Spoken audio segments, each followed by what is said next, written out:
wabarakatuh. Halo semuanya, selamat datang di Naci Podcast. Pada kesempatan kali ini, saya Suci Nur Azmi sebagai host akan kedatangan rekan saya, yaitu Dina Nur Adawiyah. Halo Dina. Halo. Dina, gimana nih kabarnya? Aku alhamdulillah baik. BTW, hari ini puasa nggak nih? Puasa dong, alhamdulillah. Kamu puasa? Puasa dong, jelas. Lancar-lancar ya puasanya. Nah, kita jadi mau berbincang-bincang ya seputar Islam. Mulai dari Islam lahir di Jazirah Arab sampai dengan masuknya Islam ke Indonesia. Oke, aku pengen tahu nih, sebenarnya Jazirah Arab sebelum kedatangan agama Islam kayak gimana sih? Nah, Jazirah Arab tuh sebelum kedatangan agama Islam merupakan kawasan yang tidak maju. Kebanyakan orang Arab ketika itu penyembah berhala dan ada sebagian yang merupakan pengikut agama-agama Kristen dan Yahudi. Oh, jadi sebelum adanya Islam tuh orang-orang Arab menyembah berhala.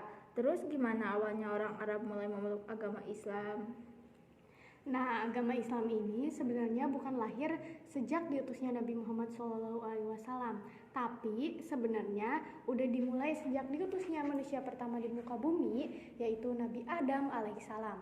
Kemudian dilanjutkan oleh nabi-nabi dan rasul setelahnya dan disempurnakan oleh diutusnya Nabi Muhammad SAW sebagai rasul. Nah, pada abad ke-7 di Jazirah Arab muncul agama Islam yang disiarkan oleh Nabi Muhammad SAW.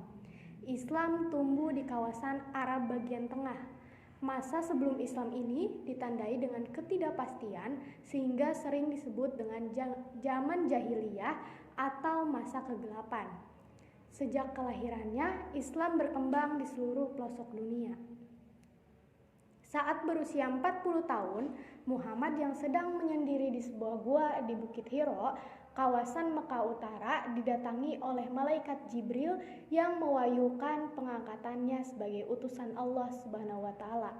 Pengangkatan Muhammad SAW sebagai nabi dimulai sejak diturunkannya surat Al-Alaq. Sedangkan pengangkatannya sebagai rasul dimulai sejak diturunkannya surat Al-Mudaththir. Sebagai nabi dan rasul Allah, Muhammad berkewajiban mengabarkan kebenaran kepada seluruh umat di dunia. Maka sejak saat itu Nabi Muhammad SAW giat berdakwah untuk mengajak manusia agar memeluk Islam. Oke, kita udah tahu nih awal mula orang Arab memeluk Islam. Terus gimana sih awal mulanya Islam masuk ke Indonesia tuh? Awal mula Islam masuk ke Indonesia itu ada 4 teori. Teori yang pertama, teori India atau Gujarat.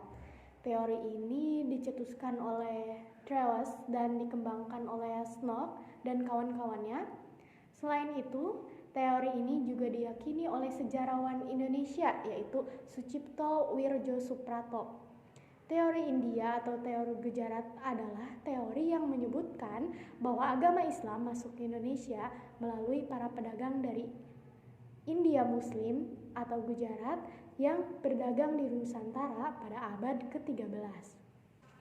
Kemudian selanjutnya ada teori Arab atau Mekah yang merupakan teori Islam yang menyebutkan bahwa Islam masuk ke Indonesia langsung dari Arab atau Mekah pada masa kekhalifahan. Teori ini didukung oleh Van Leer hingga Buya Hamka atau Abdul Malik Karim Amrullah. Teori yang ketiga adalah teori Persia atau Iran. Teori ini yang menyatakan bahwa asal mula sejarah masuknya agama Islam ke Indonesia dari negara Persia yang sekarang bernama negara Iran adalah teori yang didukung oleh Husain Jajadiningrat dan Umar Amir Husain. Jajadiningrat ini berpendapat jika teori Persia selaras dengan asal mula masuknya Islam ke Indonesia. Hal ini dikarenakan menurut Jajadiningrat, kebudayaan Islam di Nusantara memiliki banyak kesamaan dengan kebudayaan Islam di Persia. Salah satu contohnya adalah kaligrafi yang ada di makam batu nisan di Nusantara. Namun, teori Persia ini dianggap kurang relevan dengan fakta yang ada karena aliran Islam di Persia merupakan aliran Islam Syiah, sedangkan aliran Islam yang berkembang di Indonesia adalah aliran Sunni. Yang keempat adalah teori Cina. Teori Cina merupakan teori yang menyebutkan bahwa asal mula sejarah masuknya agama Islam ke Indonesia berasal dari Cina. Agama Islam sendiri berkembang di Cina pada masa dinasti Tang, sekitar 618 sampai dengan 905 Masehi. Bukti dari teori Cina ini adalah banyaknya pendakwah yang berasal dari keturunan Cina yang mempunyai pengaruh besar pada masa kerajaan Demak. Oh, jadi masuknya Islam ke Indonesia ada 4 teori ya? Yang pastinya masuknya agama Islam ini banyak pengaruh pada kebudayaan Indonesia, mulai dari seni hingga pendidikan.